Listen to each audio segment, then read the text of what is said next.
Hey everyone, it's Megan here with Sea Ray sharing some cooler packing hacks for the summer. First, if you're going out on a long day on the water, we always recommend a good quality cooler. This one right here is nice and hard-sided, so your food and drink should stay cool throughout the day. Next, if you can, keep food and beverage separate. We've done that here by getting a simple divider cutting board on Amazon, and you can slide it right in and keep drinks on one side and food on the other. Most important, you want to keep your food cold. You can do that a few ways.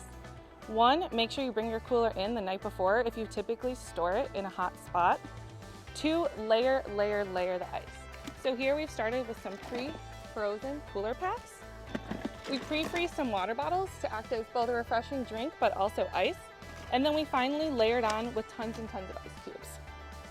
On the side where you're storing your food, make sure to pre-pack everything into waterproof containers. So here you can see we've utilized the Snackle box and put in some charcuterie so you can easily grab it throughout the day. Finally, to keep your food and drinks cold on the water, make sure you're storing your cooler in a shaded spot and only opening it when you really need to.